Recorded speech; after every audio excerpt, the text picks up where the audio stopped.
Hello, everyone, and welcome to this week's Educator Livestream. My name is Louis Catelli, and I am your host.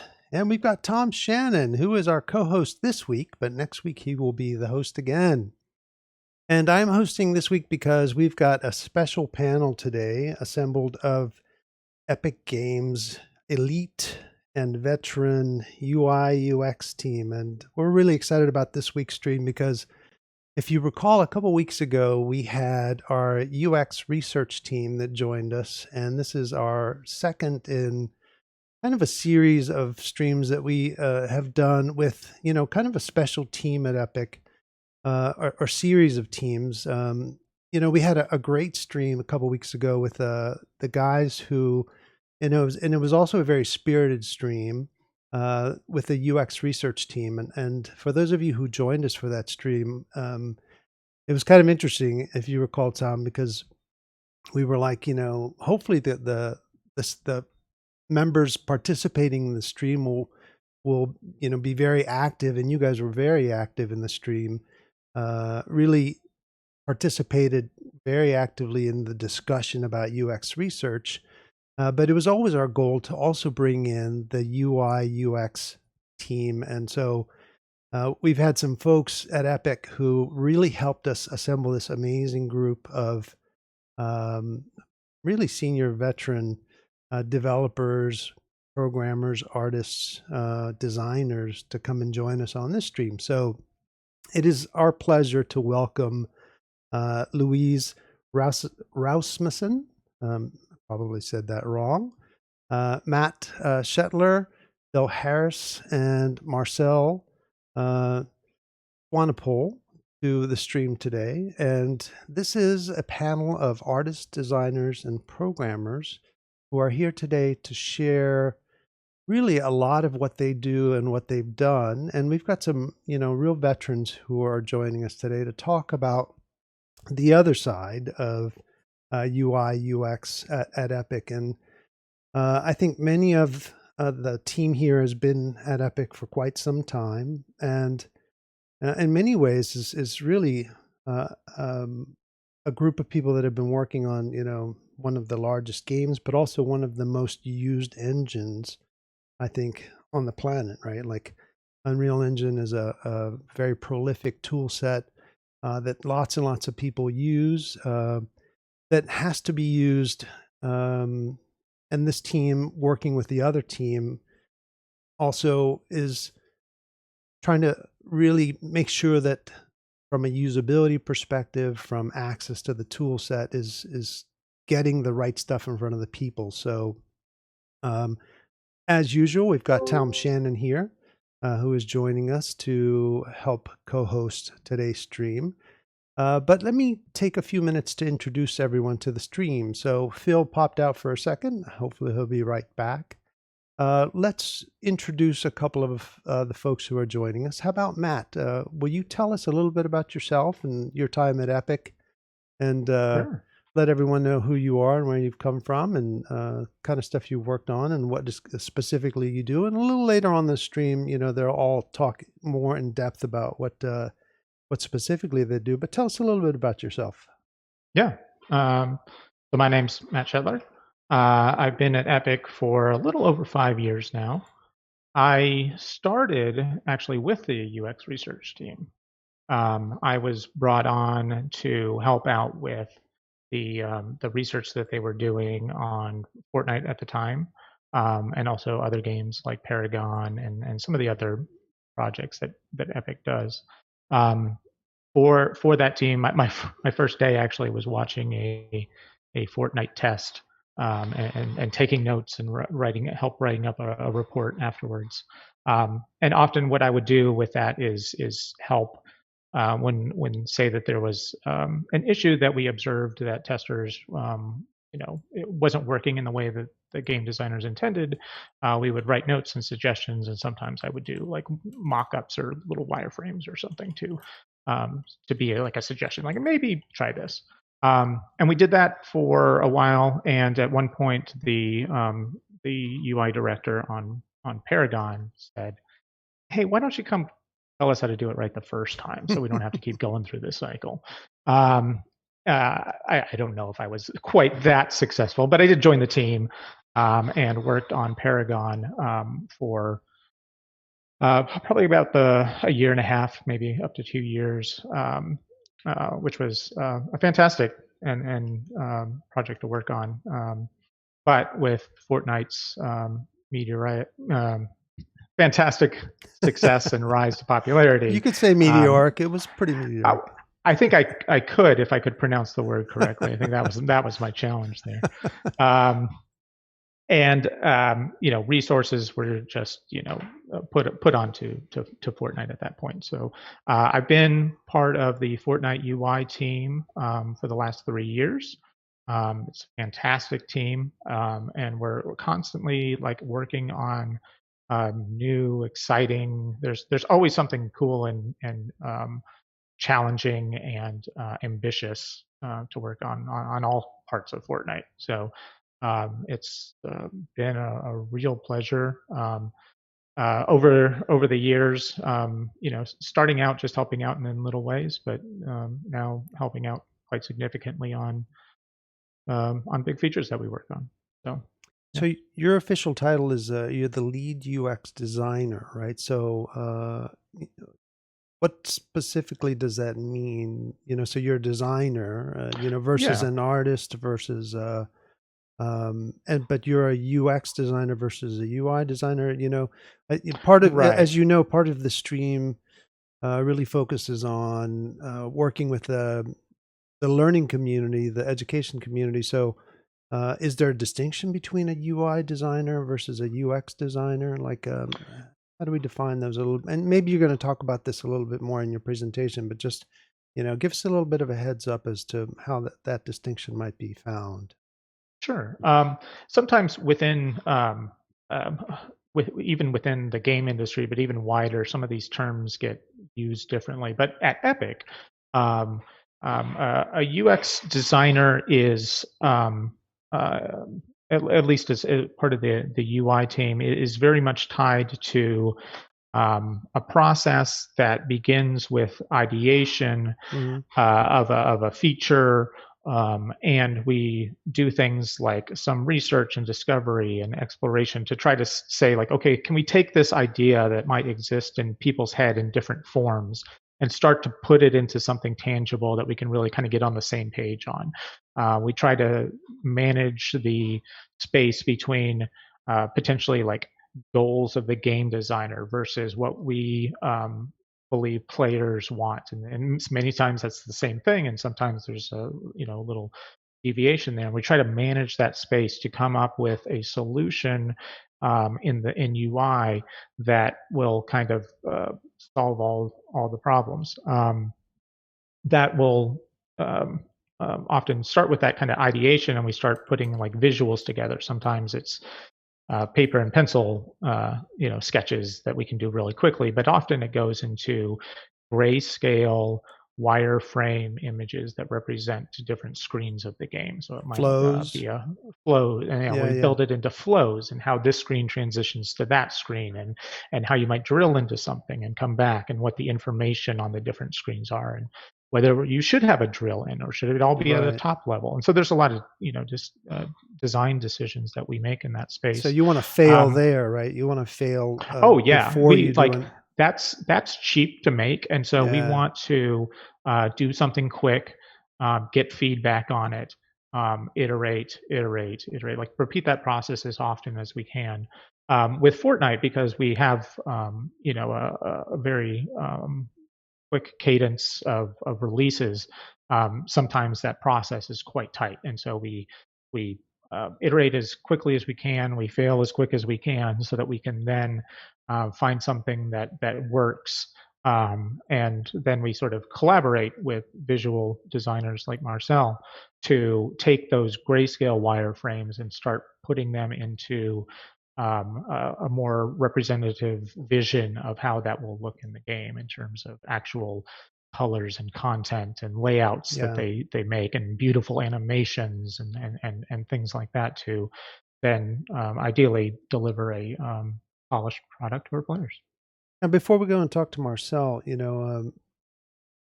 don't know, 10, 12 years ago, I worked on some packaged games, right? So things that had to be finished, put into a disc, and then put on a store shelf. This is a very different beast, right? Working on these live games where you're updating it every week or every couple weeks, every with different frequency. Were you working on packaged games before as well? Yeah, I've worked on some package games. Honestly, a lot of the stuff that I worked on way back before joining Epic involved like some casual games that were downloaded, but it was there wasn't a physical version until honestly until later that Yeah. they kind of made a physical version of it. But yeah, it was a essentially one and done release that didn't have the option to do Yeah. weekly updates and things like that. Because it's a different animal, right? Back in the old days, you had to get it right, and it wasn't until you patched, and did a drop release on a downloadable release that you could actually fix the UI. And I think the stakes were different. Not that they were higher; they just are different now. I think Yeah, there's a quicker cadence of updates, so maybe there's a bit more experimentation that you can do, particularly with the user experience of I don't know what that was. Sorry about that, everyone. But can you experiment more with the live games in this way, or does that give you a little bit yeah. more I, freedom, maybe? I think so. Like you said, it's different. It's been said that no game is ever done; it just is released. Right. And with Fortnite in particular, we have a release, and then we have a release, and then we have a release. So every time that we this happens quite often, that we get to a point where we release something and we do identify either from feedback that we get from players or surveys that the UX research team does or our own desires to improve something that we worked on. There's often we get the chance. Sometimes we are moving on to the next big thing, and it's just like not worth the bangs for the buck isn't there to kind of go back and make those tweaks that you want to make, but you just don't have the time sometimes. Yeah. But it's always exciting and interesting. So, Well, listen, Phil just messaged me and he said his pizza just got there and he's just going to have a couple bites before he joins the stream back. No, that's not true at all. Phil's internet dropped out, so he'll be back in a moment. But let's talk to Marcel real quick because you and Marcel work very closely together. He's the lead visual designer, or one of the lead visual, or I don't know. Marcel, can you clarify for us? Your title's lead visual designer. Are you one of many visual designers, or are you the lead visual designer? Hey, Phil, how was that pizza? We just told everyone you had to drop out because you had a couple bites of pizza coming incoming. Pizza was great. Awesome, Went awesome, down fast. awesome. We were just introducing Marcel to everyone. Tell us a little bit about yourself, Marcel, and what you do, and what your title means, and stuff like that. Right. Hi. Yeah. So to your question, there's two lead visual designers. The other lead visual designer is Reese. He's been the lead UI for a little while longer than myself now. But as our team grows and expands, to make sure we can get all the work done, we obviously need to get more leads and more management, etc. in there. So that's basically how we came about having two visual leads now. So I've been at Epic for 6 years. I was originally employed to come and help out on Save the World as a UI artist. That was when the term was still a UI artist back then. And so I was on Save the World for a while, and then I also jumped on to Paragon like Matt and went and helped out on Paragon for a little while, which was really awesome. But then with as Matt also said, with the success of Fortnite Battle Royale, we all came back to help with You that. got swiped, didn't you? You guys got Yeah, swiped back. that's right. Yeah, that's right. So that's pretty much my story. For how I got So to Epic. And Now, so you're a visual designer. Matt is a UX designer, so he makes wireframes and he makes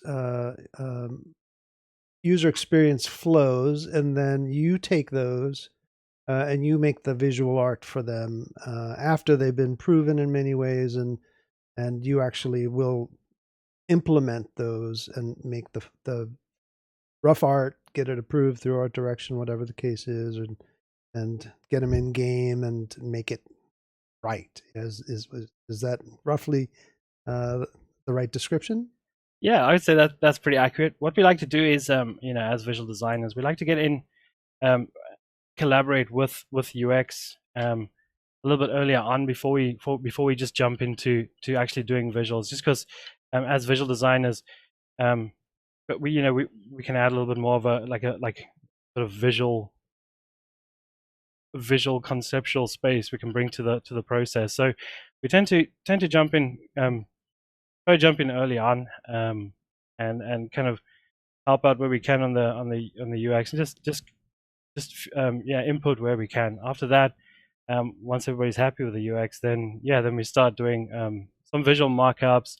Obviously, keeping in mind trying to keep it to the style that's already been, the style guides that have already been set out for the game.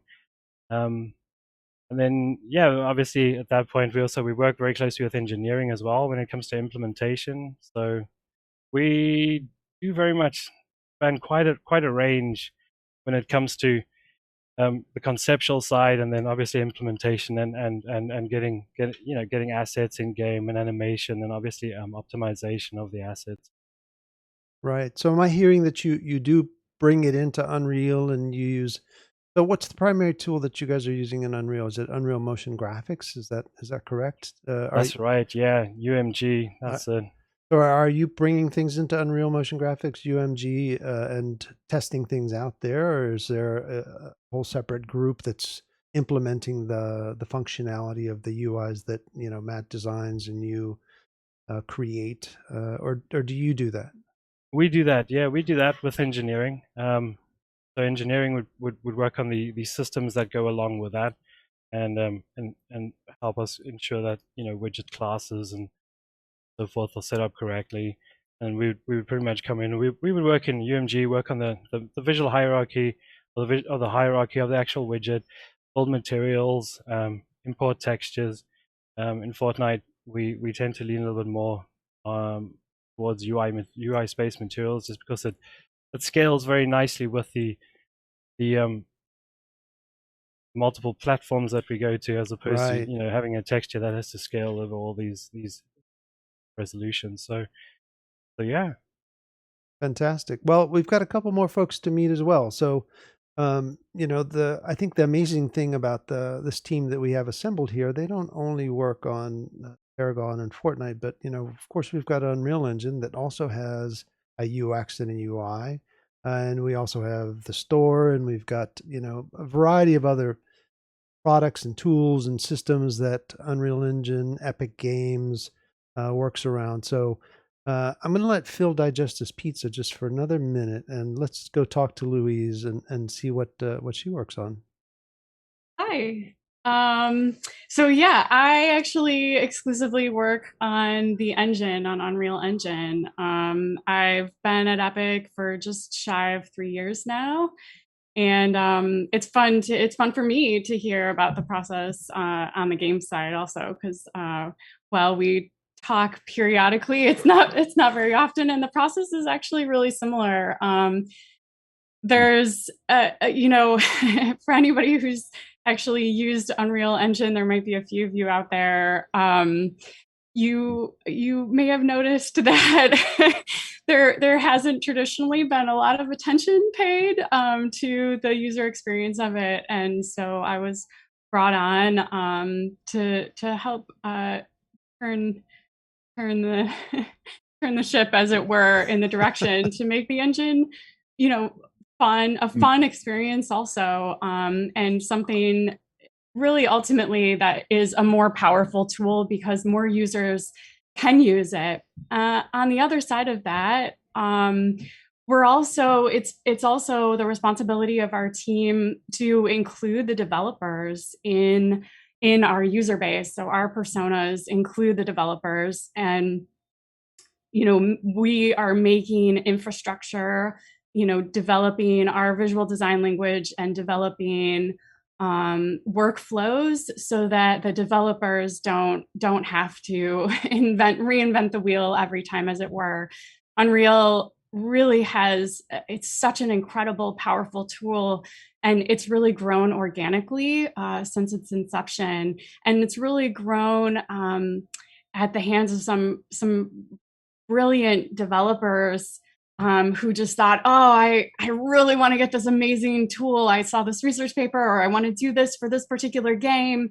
And they sort of get it in however they can so that they can get the game out the door. We're trying to make that process easier for them, and also easier for the people who ultimately want to reuse that tool, so that it's both easier for them to learn, and so that every single new tool that comes on board, it's not this huge learning curve. So I hope that kind of gives you a little taste of the goals of our team. And our team is still pretty small. We're growing really quickly. And our team runs the gamut of what we call, UI UX designers. We have visual designers on our team.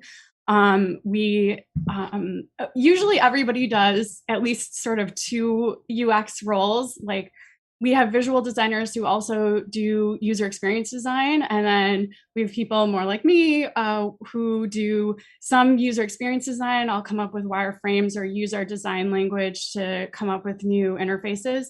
But I also am an engineer, and so I'll help build the infrastructure and code to support whatever cool designs our team comes up with. That sounds like an interesting, tough job too. What's your background? How do you join Epic and get such a cool job? Because yeah, that's a big one. That's a like, oh, come fix this big.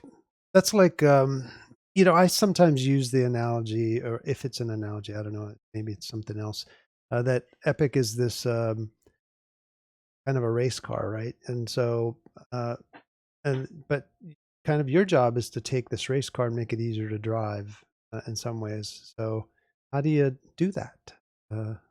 What background, how do you show up for that job interview and say, I can make your race car easier to drive? Yeah. Some of it's luck. These days, I think this was touched on recently too. These days you can go to school for user experience design, and there are really amazing programs out there that can teach you design process, design learning, and just you can sort of dive in from there. And generally that's a good starting point. When I was in school, that was certainly not an option.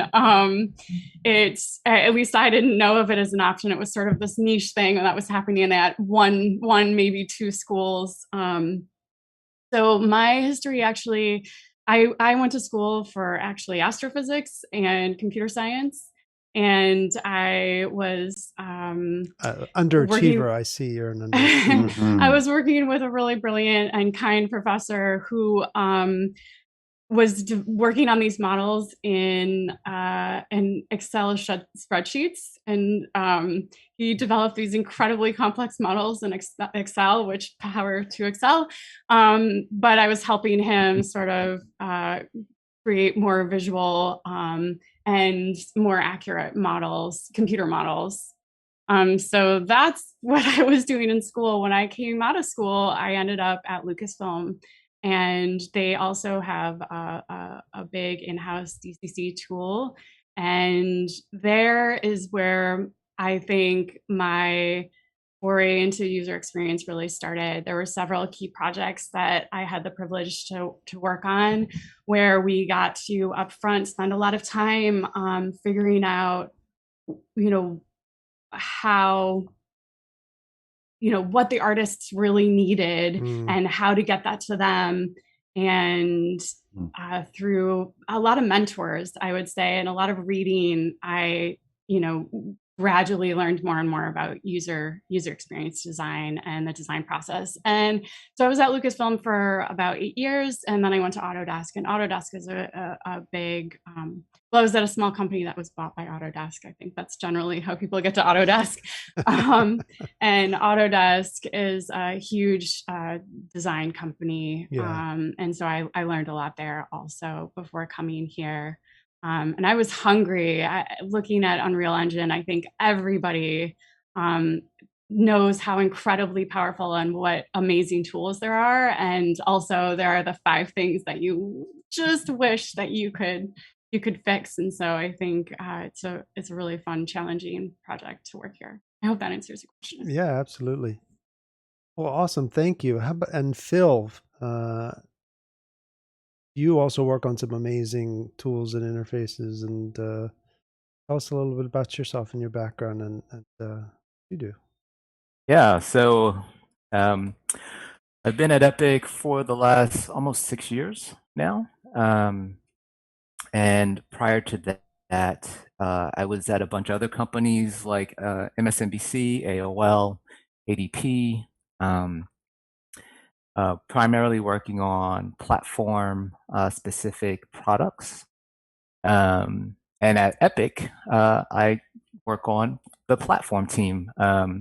We generally work on products that cross multiple teams and multiple product lines. So I've worked with pretty much everyone on this call on some form at some point. And I've worked on a lot of the Epic Game Store, also Unreal Engine creative tools in the launcher, purchase flows, and a lot of team online web specific work revolving around Fortnite and identity, as well as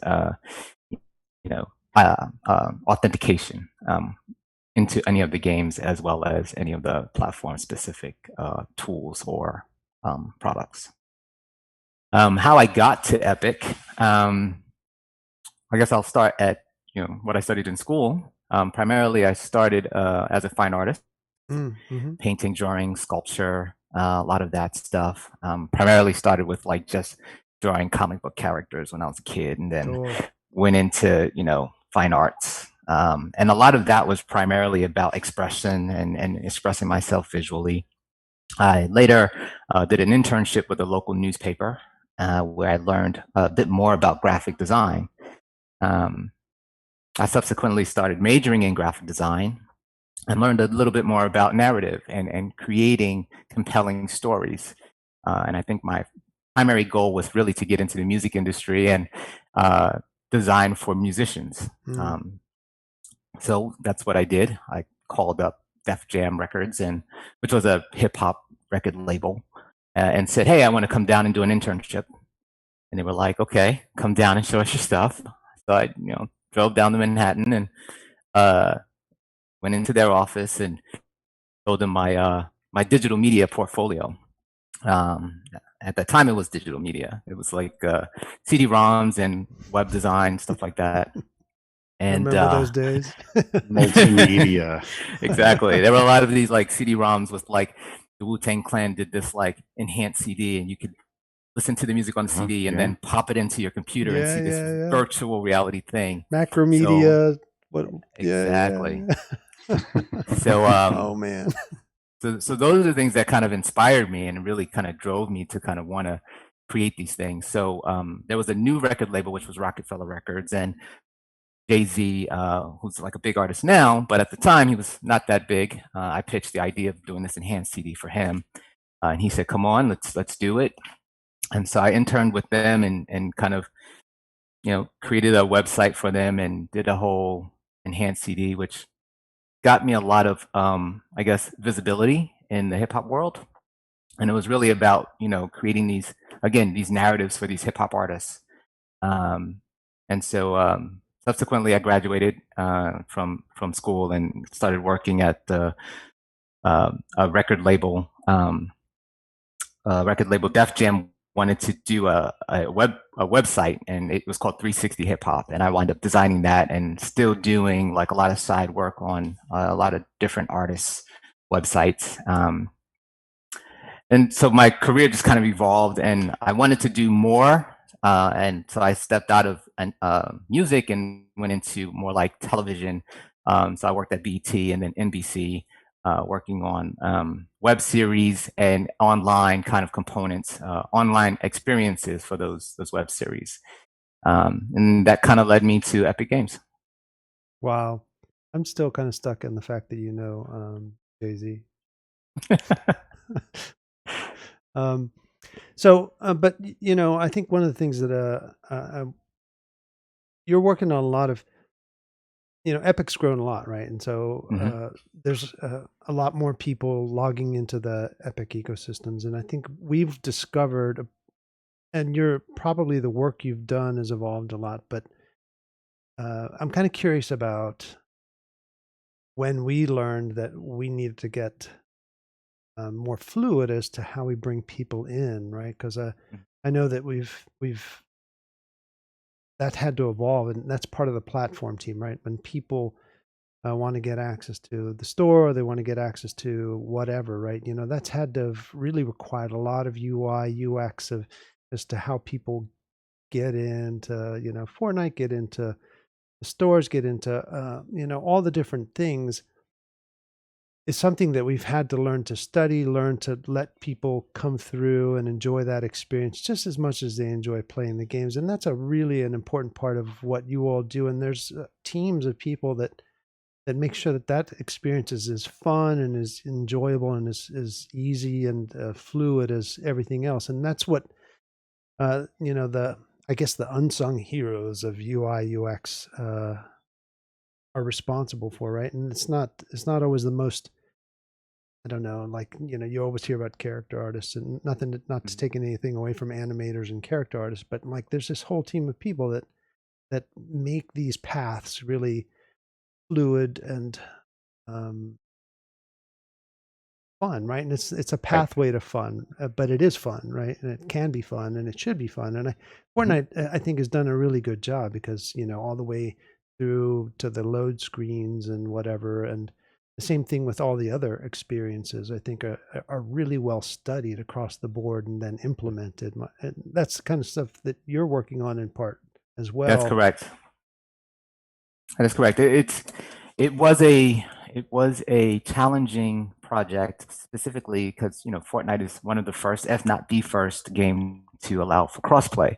So taking into account, you know, all of these different platforms that we had to account for. Additionally, we had to account for, you know, age gating, and we also had to account for other platforms that are what we call trusted authenticators, like Google, PlayStation, Xbox. There's a lot. Taking into account all of these different, you know, systems that have their own rules, and then being able to accommodate those rules and work around those rules and fit them into our own system. Completely challenging. We were kind of breaking barriers and you know, making new strides in a direction that hadn't previously been explored before. I can only imagine, because if anyone's ever gone through console certification before, you know, it's not the most fun process, and it's they can be a little picky. I can, and when I've gone through it, it's always been one platform at a time. Like, we're doing the Xbox, we're doing the PlayStation, and we kind of, you know, could do some if statements. If running on PlayStation, put some things here and deal with this login flow. And it's amazing. Like, they have expectations, not just of how it looks or where it is, but what happens when someone unplugs a controller, and what happens if their friend messages them.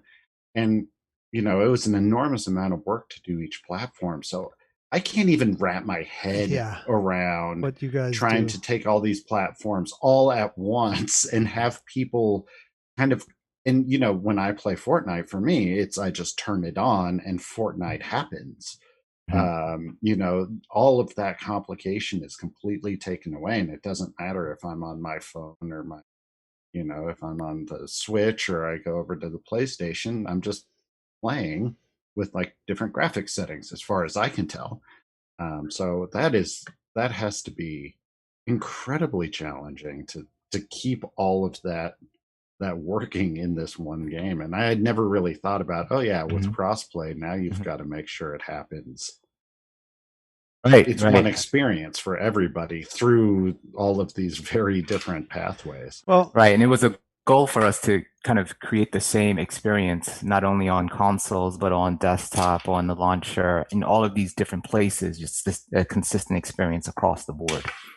I think you probably become very aware of bad UX UI when you open up an app, and it became really, I think, highlighted and accentuated with mobile devices, right? When you're like, oh, this looks really cool. The advertising's fantastic. I'm going to download this app. And then you're like, I can't use this for 5 seconds. This is the biggest piece of garbage I've ever tried, because the UX UI of it is completely unusable, right? You're like, I'm not even going to leave this on my phone for another 5 minutes because I can't figure it out. I can't do a thing with it. And that's, I think, a really valuable part of a good UX UI team, is that they figure out the flow of it, and then it works, and it works as expected.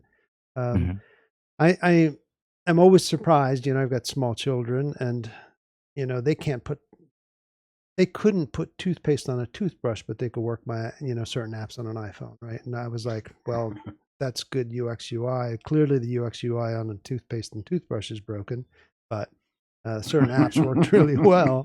Right, right. And like putting toothbrush on, it doesn't happen overnight. And a lot of variables there. A lot of variables there. Speaking of that, though, another thing that I think is really interesting is that I think Louise, you're going to talk a little bit later about Niagara. Is that right? Because I think your team touched on that, and that's another one that's evolved. And some of the new tools coming into Unreal Engine, Chaos, Niagara, Sequencer. There's some really complicated systems that are coming into Unreal Engine that has been thrown your team's way, which, Niagara, for those of us who have experimented with it, is a lot there. That, it's the entire kitchen with the sink and the plumbing and and the whole water main system. So they've said, please make this work. Thank you. Right. And, so Niagara and Blueprints, there's something actually we're really actively working on now.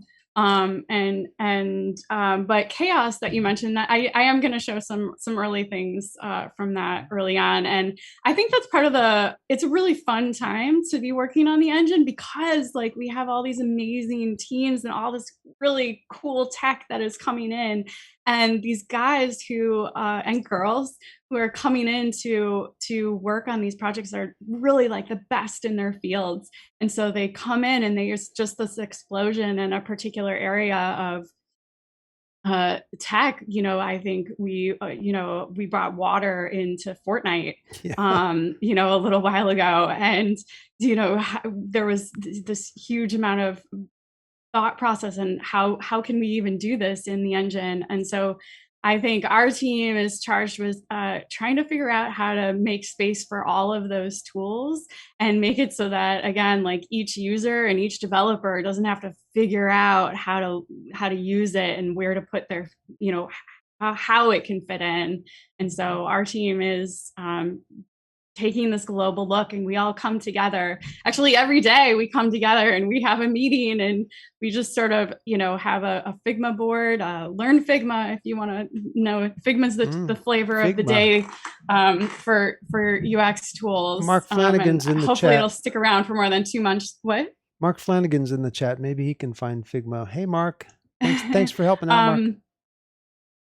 So, we all come together every day, and we've got designers who are, focused on Niagara, or focused on Chaos, or focused on any, there's cool new modeling and geometry tools coming on board. And so we all come together and say, hey, this is what we're thinking for this. And, you see all those things next to each other. So our team brings them together and tries to figure out how to make it so that when you're using one, there's some rules in place so that using the other tools also feel familiar and easy and hopefully fun one day. Yeah, that's a tough mission, right? To make it all familiar, and so that when you jump into Niagara, you understand a bit of chaos or blueprint or UMG or animation tools. And the same thing that you were talking about earlier, when you download an app on your iPhone, and the first few minutes, I think that's something our teams, had a lot of fun talking about in just the last few months, is how can we make it so that the new person coming in, can just jump in and do something fun and figure out what they want to do really early. And at the same time, how can we get this crazy technical artist to be able to fine tune their field or whatever it is that they want to do to get their dynamics to work or their lighting to work in exactly the way they want to. And that's a challenge that I think the games guys can speak to too. How do you get the newbie gamer, or the gamer that you want to sort of attract and more and more users, so everybody is having fun on the same platform? How do you get those new people in and have them have fun, and also have the life the very serious esports gamer still be challenged and have fun and have those glorious moments? So the process is really similar. Well, from an education perspective and a learning perspective, that's really important. And Lewis and I have spent a lot of time teaching Unreal Engine to people, and one of the biggest challenges currently is that it does feel very much like that, where I have to teach a kind of a tool at a time. I have to teach you Niagara. I have to then teach you blueprints, and then I have to teach you materials, and they're all, there's some similarity between them, but yeah, it would be so helpful if there was this commonality, and you would just, and you see it growing organically. Like you said, Lewis, over time we've done that. And it seems it's a very similar sort of challenge to yours, Phil, where it's taking seemingly disparate kind of experiences and finding a way to make them one, and finding that commonality so that people coming in just have a nice experience. But then, like you said, Louise, often the more you dumb it down or the more easy you make it, you can alienate those power players who need every little option, and they want to dig in and they want to change everything. It's such a huge, that's, from both the game side, that's got to be everything from like on-screen stuff to the menu system to, there's always that balance between serving those two personas. How do you balance that? What's the trick? Is there just one? No, there's a lot of tricks. Okay. I gotta think about this for a minute. Does anybody else have something they want to jump in with? I think. Yeah, to give you to take some time from you so you can think a little bit. At least from the in-game in Fortnite, like menus and stuff, like we often are challenged with like all the different types of players that we have on all the different platforms that you can interact with it. So like even when you're looking at any individual screen, we have to think about, can this be used with a mouse? Can this be a controller? Can this be used with touch? And are there differences that we have to take from time to time and things like that? And in terms of like trying to find that balance between different player needs and different goals that we might have, sometimes a strategy that I at least take time to time is sometimes we do a refresh on a certain screen and really try to identify what's the core part of this that's important, and how can we make it as simple, as few different button bindings as we need to have, or The layout is a little bit more clear about what the function is of the screen and how things progress, and try to make it simple, because next season we got to add this, the next season we got to add this, the next season we got to add this, and it kind of gets to a stage where it gets like it will get bloated again, and sometimes we think, okay, we'll got to kind of refresh this again and rethink some of the things we have. Very often, we add things, and because we're focused on it and we're excited about it, and we think that this is really cool, and we got to make sure players are aware of it. But then we end up having fighting on the screen of like, hey, look at me, and hey, look at me, and no, but I'm important. And sometimes we got to step that back over time to really kind of find that balance between what players really want to get out of any different step throughout the game. Yeah, it's funny. I wrote down very similar things to what you were saying. I think when I was thinking about this, the first thing we do is really do some research to figure out what people really want. And often what they say they want is not what they really want. And so when you spend, the time with somebody, or we have partnered with Ben's team also to figure out what are the features that they really want. And the super advanced artist is saying, this, but really it turns out that they only want that button 1% of the time. And so we're going to make that accessible to them. We're going to put it in a consistent place so that they know where it is.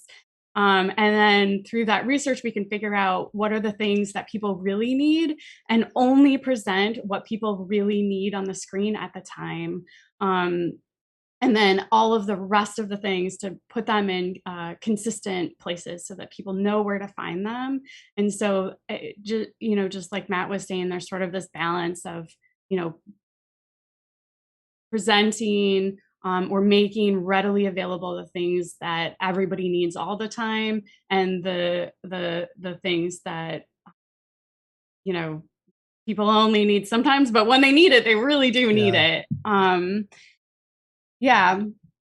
There's an interesting balance between, it seems like, this like data-driven approach and listening to the users, but interestingly enough, like you said, that you can't just rely on that. So it seems like there's, from your backgrounds, there's some of that design instinct that just all of you have developed over years of doing kind of traditional design. It sounds like learning where people's eyes land, and shape and color and composition. Those are sort of the core. And then you're also using, listening to users and watching and seeing how they use it, and combining that with data. And then also just kind of instinct and kind of that, what if we just put the button down here? What if we just make that on by default? Now they never have to touch it. Those are the sorts. It sounds like, it's not just one sort of approach. It's this taking everything, and it's in a lot of ways, it's not just something that can be learned from a book. It's very much, you have to learn over time what works and what doesn't. And these things change. These things change periodically. People get used to new paradigms that you have to kind of learn and understand. And it's very much understanding what currently exists in the market, because a lot of experiences currently exist, but they're not ideal. And so I think our job primarily is to understand how people are doing these things in other places, and then how could we make that experience better? Because pretty much all of these experiences exist, whether it's in a digital format or it's just in an analog format. Our job is to understand what are the individual distinct steps that people are doing to achieve their goal. And then we want to also understand what are their motivations and what do they want to do. And our job is to kind of take that information, package it up in a nice way, and make it easier for the users to do exactly what they want to do.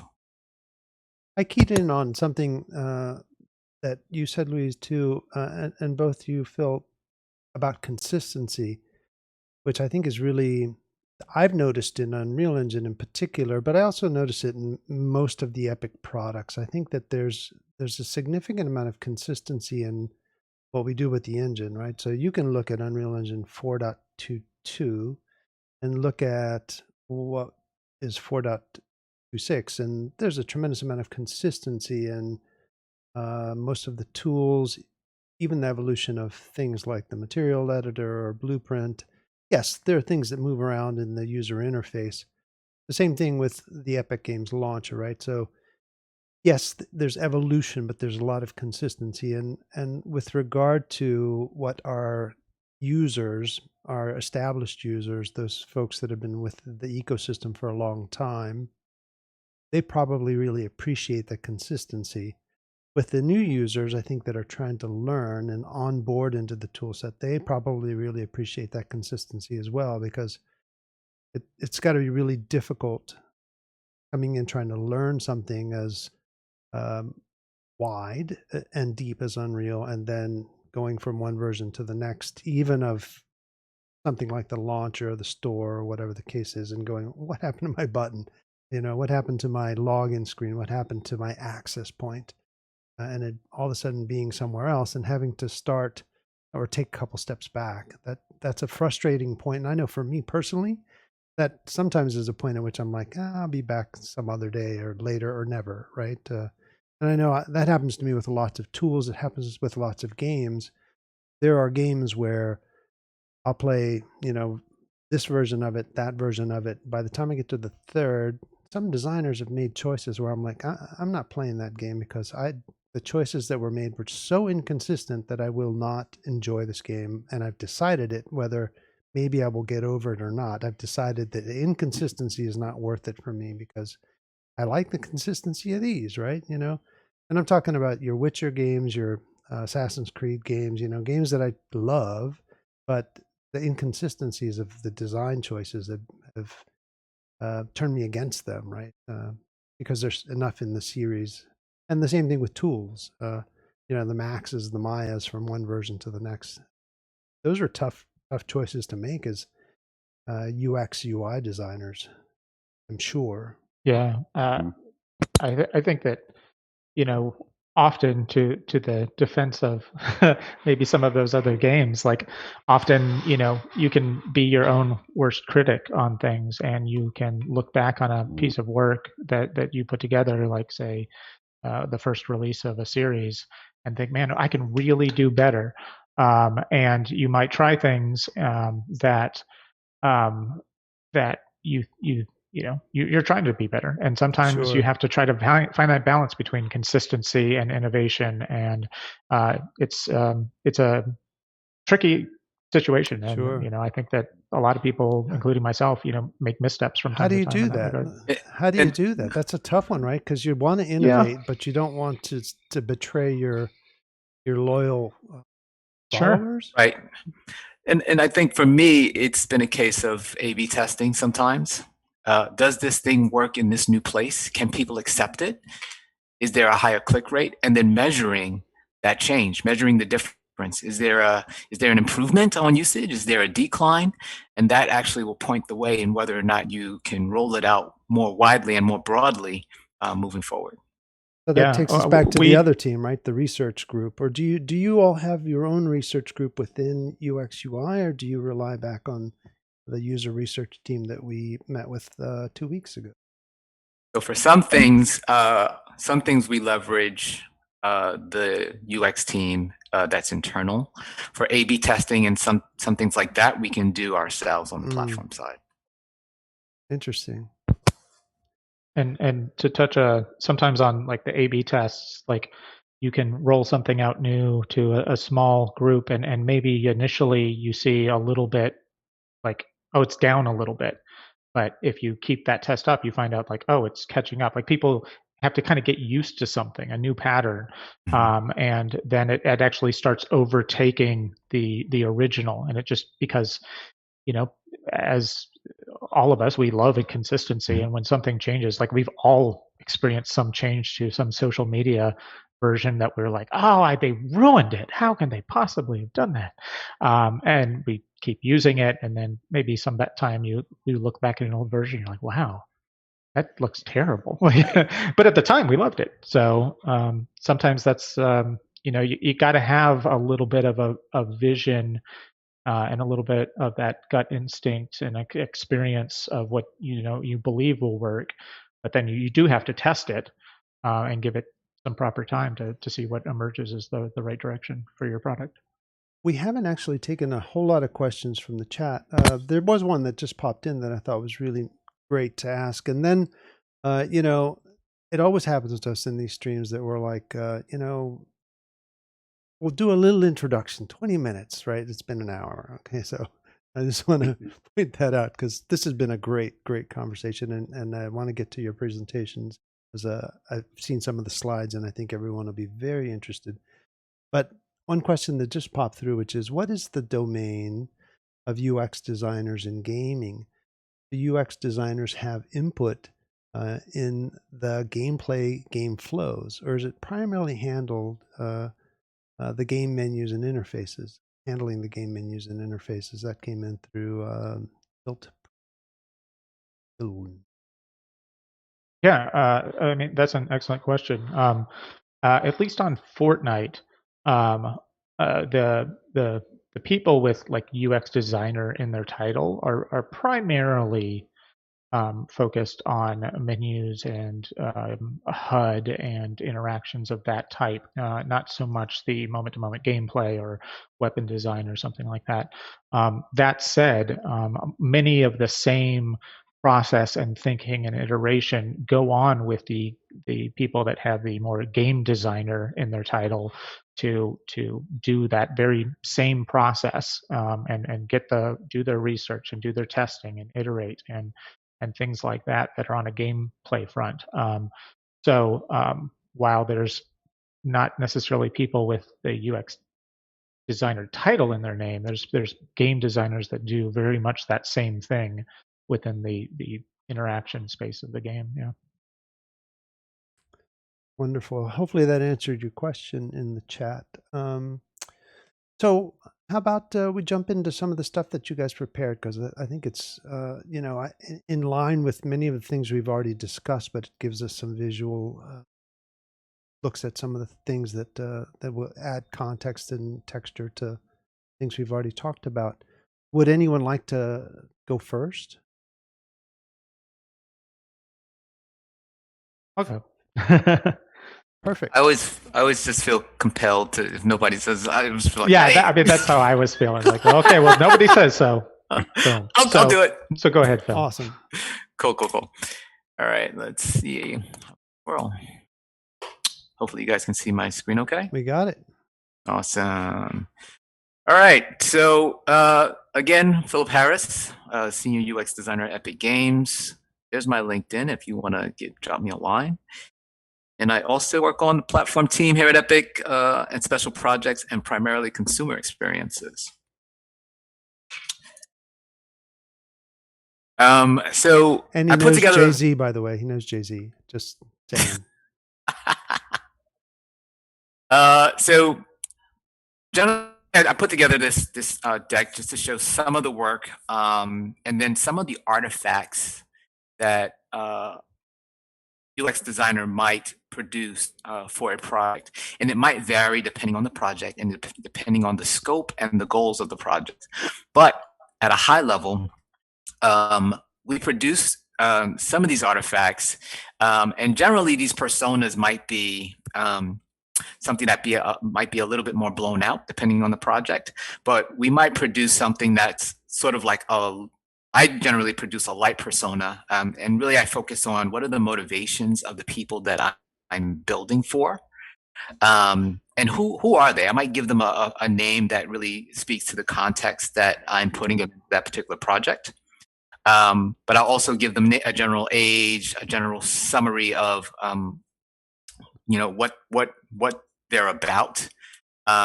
And really focus on their needs and wants. And this helps me as a designer start to empathize with the consumer of the product that I'm building or designing.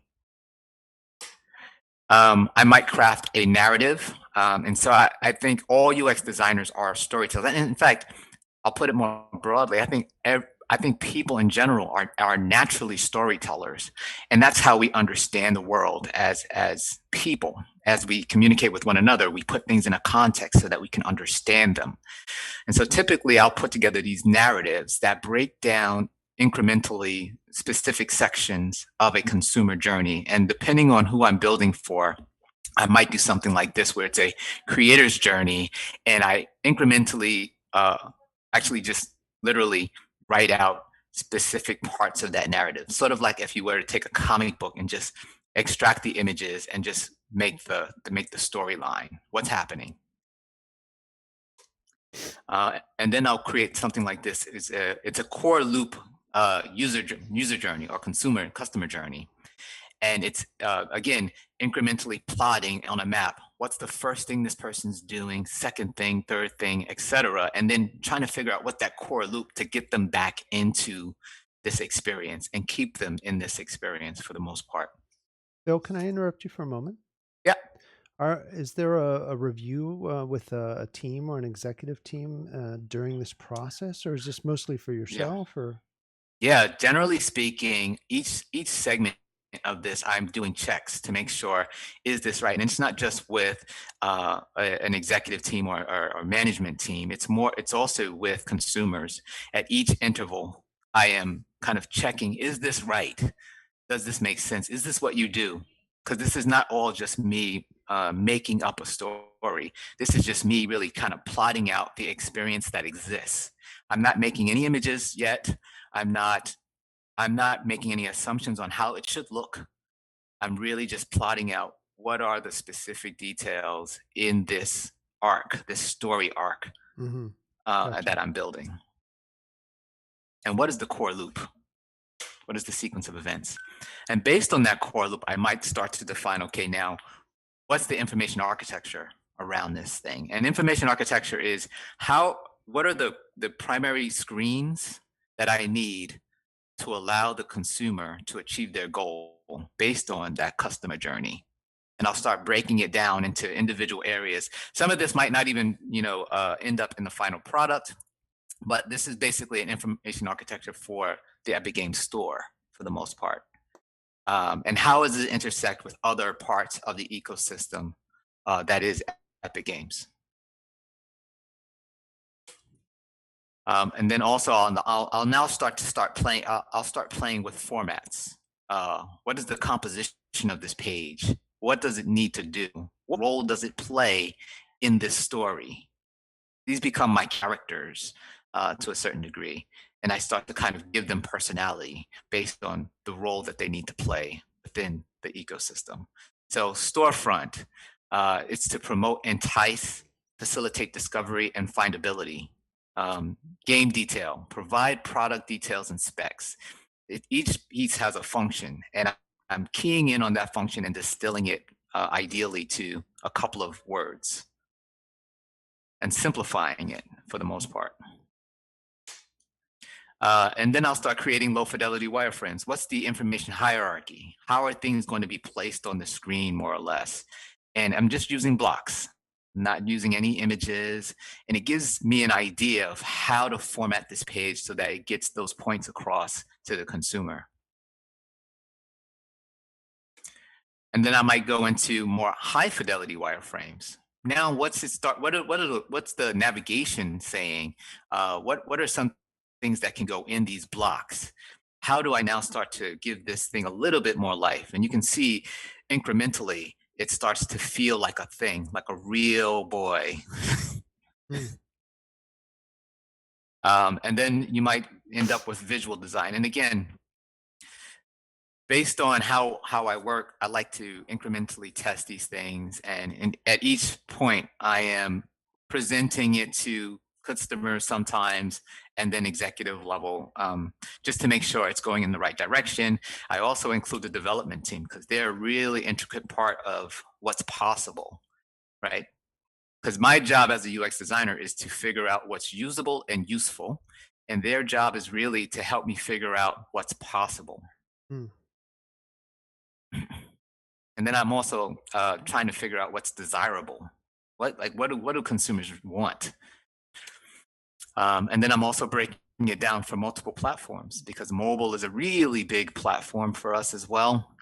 I'm really trying to figure out, okay, how does this desktop experience now map to other platforms, console, mobile, iPad? What are the other breakpoints? So each thing has to kind of, I have to have a solution for each of these things. And then prototyping. Once we get into prototyping, I'm designing out an idea, and this might be an assumption, but it's really to kind of, again, optimize and make the product a little better as I go. I'm going to show you guys a little video of what prototyping might be. I'm going to pop out for a second and then share my screen here.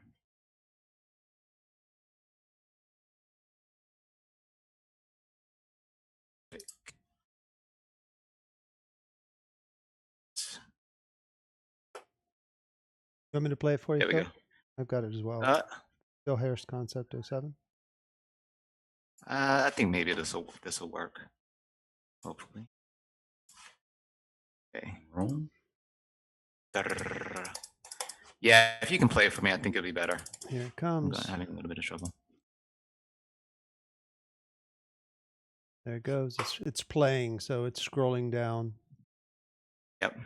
And so this is really to give us an idea. If there's a concept that hasn't been proven out, this is really to give everyone on the team an idea of what this experience might start to feel like as the user's navigating it, right? And some of these concepts are far out, and some of them are kind of closer to home, just in terms of what might be acceptable. And so, to your point, things to the question you asked earlier about things changing places in interfaces. Some people will hate it, some people will like it. So this is a good choice for us to kind of test and A/B it and say 50% of the audience that comes to the site will experience this product detail page, and another 50% will experience this product detail page, and we'll see which one gets more click-through rates, or which one gets more, which one is more navigable based on usage. Great, I played it twice through. Yep. Okay. So I'll jump back in and take it over really quickly.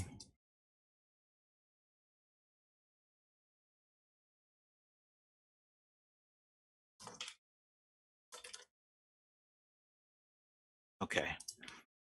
And then, so hopefully you guys can see my screen now. Mm-hmm.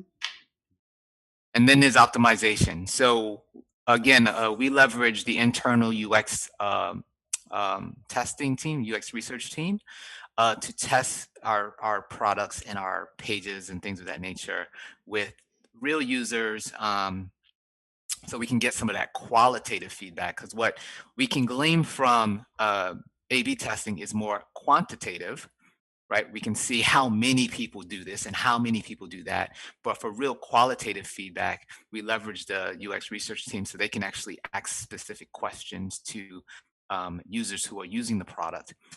What do you think about this color? What do you think about the way this is placed, or where this is placed? And that information gives our designers, and myself included, a way of moving forward with the design and optimizing it for usage more broadly. Competitive web is another project I worked on. Again, similar process. Again, information architecture. Who's my primary audience? What do they need? What's the information? How am I going to present that? And how do these pages kind of fit together? It's really like a puzzle. You're rearranging these puzzle pieces to really give your users the best experience possible. And how do they flow together? And then also, wireframing is super important. Before you put in a whole lot of effort into going into full-fledged high-fidelity visual design, breaking that down into really simple kind of block pages and experiences to get your point across. Can I ask and then visual design? Yeah. Technical question. What applications do you use to prototype and to build these out? Is there anything specific, or are you just like hammering it all together in Photoshop like I would? Yeah, so I put together a slide for you. There you go. Oh, my some of the God. primary tools. Some of the primary tools that I'm using for the most part is Figma, which is, again, somebody mentioned it on the call. The design world is all abuzz around Figma right now, primarily because it's a great tool to collaborate in. You can basically, it's browser based for the most part, although there is a desktop component. It's browser based. I can send you a link, you can see it, you can comment, and we can kind of collaborate back and forth. You can have multiple users in the tool at the same time working on different pages or different parts of it. And so it's really a really great tool.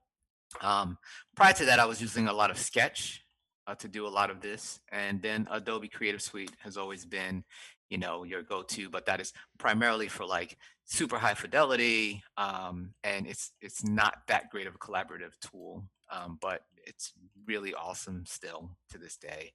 And then for prototyping, there's Framer and Principal, which do similar things. They're slightly different, although I think Figma is kind of going to, at some point, start to adopt some of these paradigms that you might see in both Framer and Principal.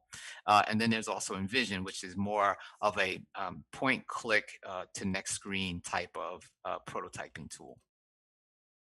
So do you take those prototypes and you demonstrate those and have people use those prototypes so they're kind of live and working? That's exactly right. We'll have people come in.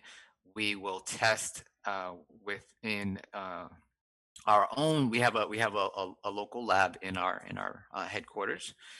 We'll bring people in and we'll test using either the Framer prototype or the Figma prototype to kind of prove out some of these hypotheses that we have. And it's a science in terms of we create a hypothesis. If we do this, we'll see more click through, or if we do this, we'll see better usage. People will get better usage out of this thing. And so part of that prototyping and that testing is really either trying to prove out the hypothesis, and then if so, how. Very cool. Cool. Interesting bunch of questions coming in. Some of them include, are the UX team hiring UXers? And the answer is yes. We've been encouraged to make sure that everyone's well aware that Epic is hiring UXers, UIers. And developers. And developers. And UI developers. Yes, absolutely. There were some good questions that came in here as well. So one of the questions, there was someone was saying that they believe that the launcher was made in Unreal Engine, but I don't believe that's correct. Can you say what launcher's developed in, or? Yeah, it's developed in. We're actually in the process of changing that. So some of it's developed in Slate, which is I think it's a programming language, and some of it is developed in it's web tech right now. So it's a little bit. It's React as well as HTML, CSS, and so it's a little bit of both right now, but it's slowly going to be evolving to more web tech. Wow, that's fantastic. That was, I think, a lot of people really enjoyed seeing it, and beautiful, beautiful screen. So do you spend a lot of time, your primary tool set, you spend a lot of time clearly in Photoshop and things like that, aside from not so much Photoshop anymore. Used to be more so when I was more on the visual design side of things. I'm more so, I spend a lot of my time in Figma every day in Figma. Figma is like my go-to tool just because it has so much flexibility in what it's capable of doing. And I can also see across team, which is the primary benefit for me. A lot of the folks on this call and I can collaborate and have collaborated using Figma, using the same libraries, the same typefaces, things of that nature. So it's really been a real beneficial tool for us. Sounds like an amazing tool. Everyone's been chatting about it quite actively. There seems to be some good Figma developers on the chat. That was great. Thank you, Phil. I think people really enjoyed that. Shall we? My pleasure. Continue the flow. who would like to go next? I think I can follow up with, because what I do is so similar to what Phil does. In fact, you could use those same slides, and since I didn't prepare many visual slides, let's just pretend that I collaborated with Phil on all of those. Fabulous. Yeah. But like, like Phil started with, you have to kind of understand your players. You have to understand their motivations, and when there's millions and millions of them, that's a big variety of players, and so you have to kind of get a sense of different types of players that you might be appealing to, as you even before you even begin the process.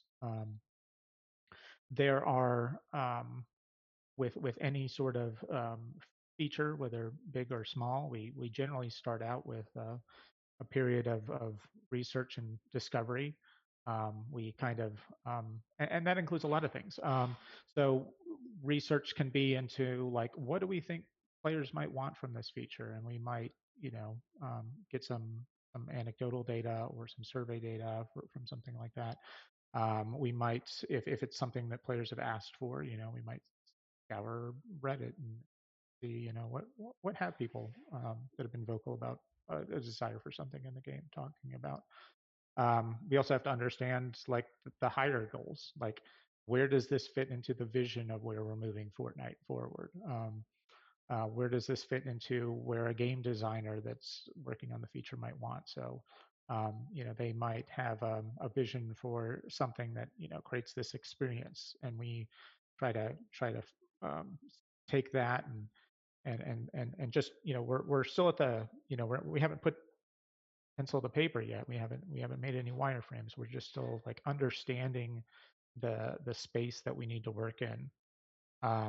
We talk with so different stakeholders on different ways and get that information, and we start creating a list of user stories, like as a casual player, I blah blah blah blah blah, maybe related to the feature, or as someone that is a competitive player, I don't want to something, and sometimes those conflict, and you just have to kind of be aware of that.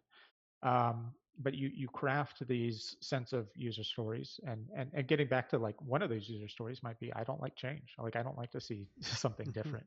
But another user story might be, I'm excited by new things. So it's sometimes tricky to balance that, but once you've kind of got that understanding of the problem space and those stories of what you want to players to experience, then you kind of start putting pencil to paper or blocking things out with just gray blocks and start thinking like, okay, how can we create those experiences for the player, and kind of to show just a little bit here.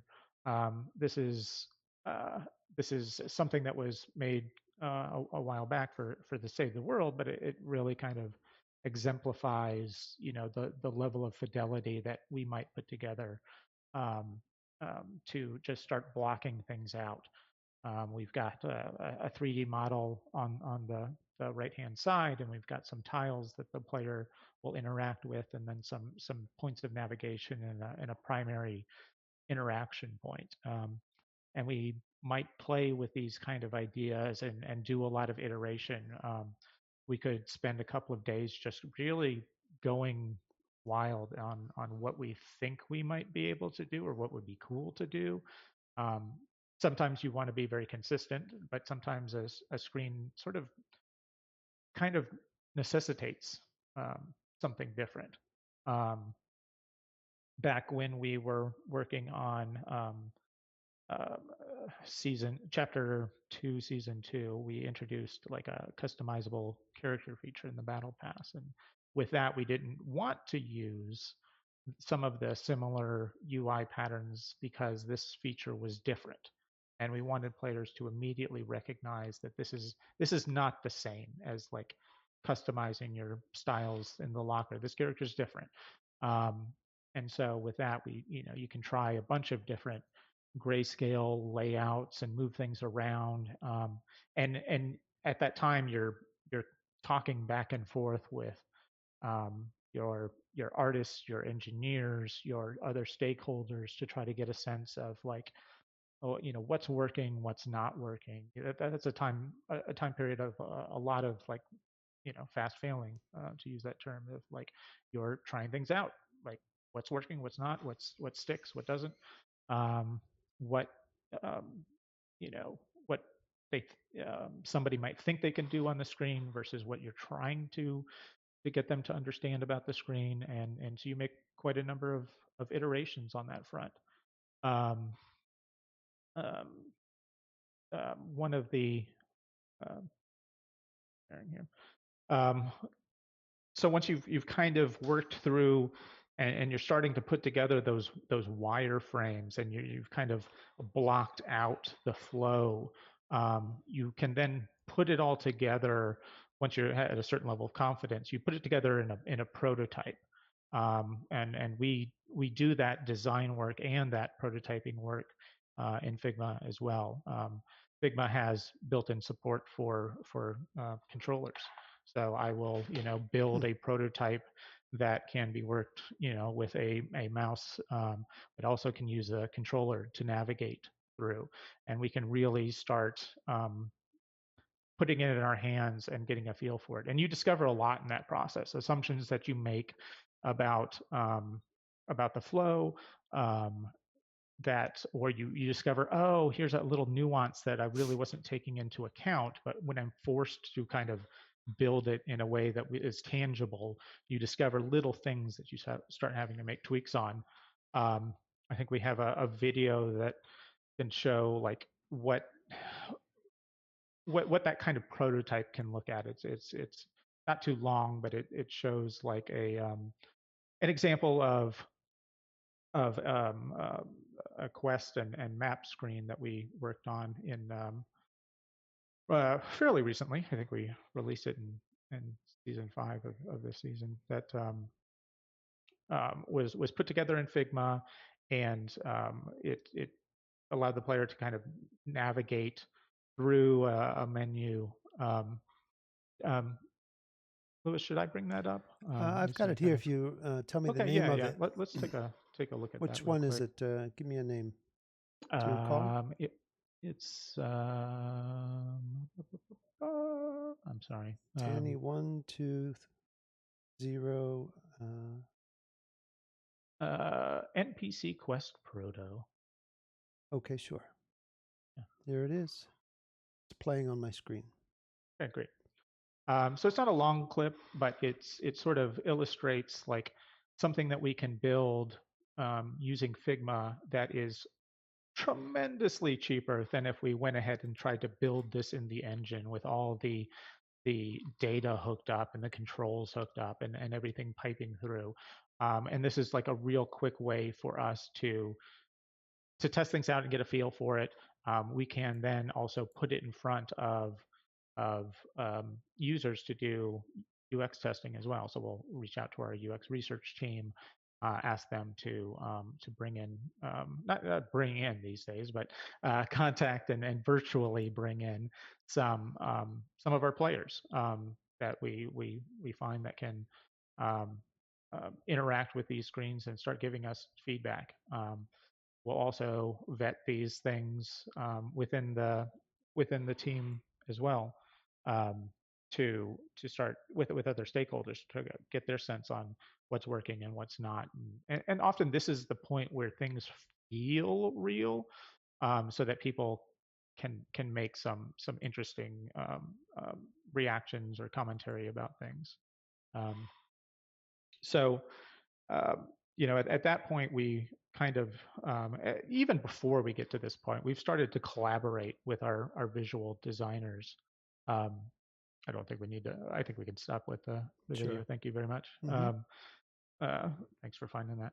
The collaboration part with the visual designers, and at some point here, I'll hand it off to Marcel to kind of take over with that. But we take some of that grayscale, but then we like they've got such creative talent, and they will play with the layout and see how colors work in different ways to bring focus and attention to things, and really kind of add that layer of polish that they do so well, and we work with the engineers and other developers to get that into the game, and we can start testing it, because even testing at a prototype stage can sometimes, at least in the game space, not still feel real, because it's not actual gameplay. I'm not trying to look at a quest while somebody is shooting me, and that's a different experience that you can have. And so getting it into the game and doing play tests, and getting a sense of that, you get feedback from the team at large, you iterate, and you get to a point where you're ready to release it, and you put it out there and feel successful until you go to Reddit. I tried that once, and then I was jumping out of a bus again. Never go to Reddit. Don't read the comments. Don't go to Reddit. You know you're good. I think one of the most successful times, like I have felt the most successful, when we have made a significant change to some UI aspect of the game, and there's not a Reddit thread about it. At that point, it's like major win. Yeah. Someone said in the chat earlier when we were talking about successful design, it being invisible, and that I think that very much is, it's the double-edged sword of good UI. You want everyone to notice, but you also don't want your phone to ring or to get an email or a Reddit thread. That's exactly it. It's like everyone will notice it if it's bad. Yeah. It's very rare that I'm like, wow, the UI in that was so amazing. But I think I can think of some really bad UIs, but then there's probably just hundreds of UIs that are excellent, and I only just don't notice them because they're so excellent. Right. Often our goal is not, we're not trying to be the superstars here. We're trying to have the players experience game content, or experience, the wonderful 3D cosmetics that are in the game, and appreciate that, and have fun with your friends, like to dance and emote and prank each other and win games and things like that. That's the experience that ultimately that we want people to have with Fortnite. And so our process is just to facilitate that often. Unless you're making Tony Stark's HUD, then you kind of want them to go, "Ooh, look at that." Yeah.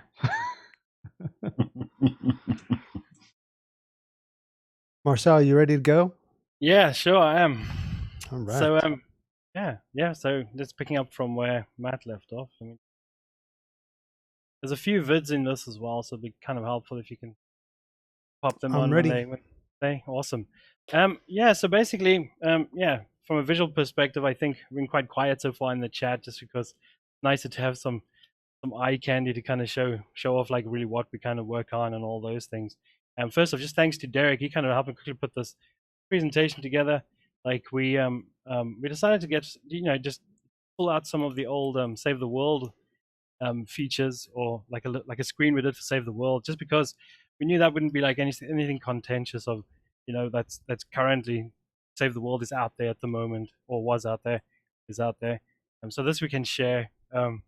That's it, laughing there. But so this we know we can share this, and this is why we're kind of using that. But also this shows a nice breadth of what we as visual designers at Epic do. So so let me just jump into that then. So like Matt was saying, obviously we work with visual design, or with UX, getting a wireframe and getting it prototyped and getting the entire feature passed through stakeholders, and everybody's happy. And then at that point we start working on visual design. So highlighted, there we go. So visual design, we'll do a few kind of markups in usually either Photoshop or Illustrator. We are now moving towards Figma as well, because Figma's got a very strong visual design presence as well. So we'll be starting to work in Figma as well, to do visual design. But at at the current point, we primarily work in Photoshop and Illustrator. Either of those two are fine.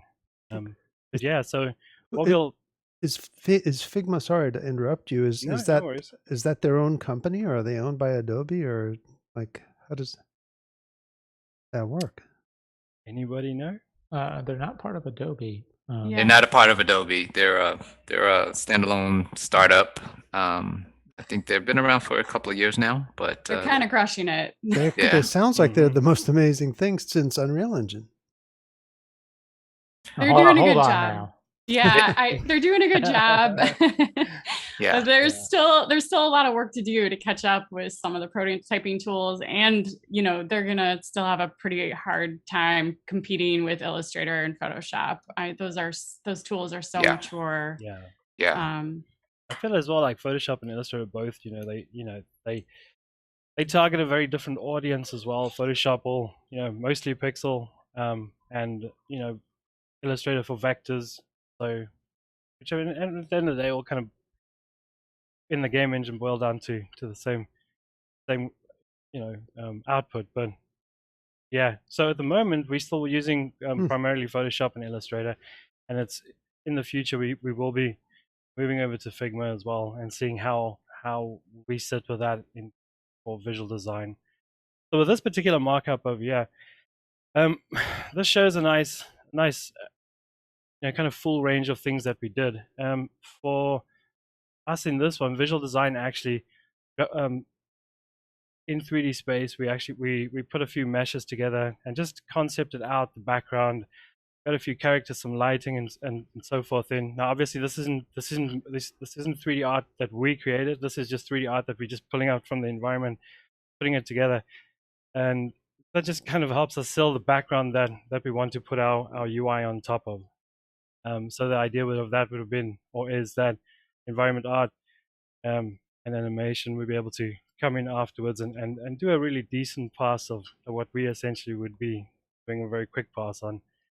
So in this space, so basically we just start exploring a few things. If we look back over here, in this instance, you can see we kind of swapped, the screens on the left-hand side on this one, and the actual the list views in the center. So just exploring those placements and layouts and going off script a little bit with that. But for the next view, obviously we took it, dialing it up to about 11, seeing that obviously this isn't exactly where we want to be because there's too much happening on screen. Essentially exploring different ways of finding how to put content in the 3D space. So it would be like the UMG 2D layer on top of everything, but also finding a way to actually project some of the content that you want to be toggling through in the actual 3D space with the character in the back there. In this instance, each of the blocks you'd be hovering over would play a little video of like what the gadget would be able to do and what they would bring for you, what they would do for you in game. So it was just trying to push that back into the environment and make it all feel like a nice cohesive experience. So this is also just one of the concepts. We ended up landing for this one, which is a lot more similar to the initial kind of concept where you've got your interaction on the left-hand side, your information and your data is basically central, and then the character, like a third of the screen for the character on the right-hand side. I just felt like proportionally correct to this. In this instance as well, we also, to get the little videos that we wanted, we actually just went for full-on analog of like, this is a screen and the character's kind of around that screen and the little video starts playing on the screen. So doing the material work for that's something that we did on a visual in the visual design space as well. So once we got to that point, we sent it through user UX testing research, put a few candidates in and see how if people understood the feature questions. I think Matt would probably be able to speak a little bit more to this side of things. Yeah, this is always a fun process to be a part of. So if you have never had your stuff tested, shame on you. But if you get the opportunity to watch a test, it's fascinating what users or players will think of when they're actually like interacting or playing with it. Like so many times, there's been a questionnaire like this after players have used something, or even just looking at a mock-up, and they feel totally confident that they understand, I get it. It does this and you do that and you work that and you push that. It's easy. It makes sense. And then another question might be, well, what is this? And they're like, I have no idea. Like it just like they, our perception when we interact with software is often unique. We look at something, we think we understand it. Maybe we're just kind of have a blind eye to some element or some interaction or some functionality. We might be building on past patterns that we know, and we're kind of applying it to what we're seeing. So when we do tests like this, it's eye-opening because you really sense, wow, people just don't get it, or man, that word choice is throwing off everything. It's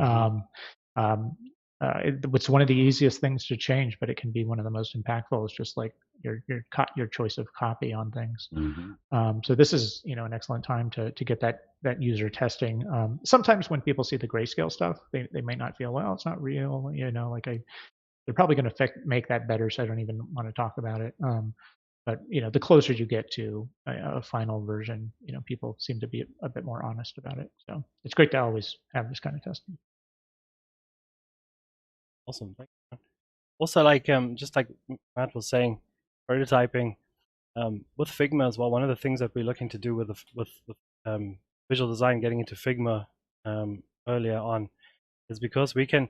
We'll be able to do a visual pass on some of the initial UX prototypes and UX prototypes and the click-throughs. So we can get a prototype to a much higher visual quality and have people give that input that Matt was now saying, that essentially some people might not have opinions on gray box things because they can't project what the eventual visual design for a screen might look like. So that's part of our process that we at Figma.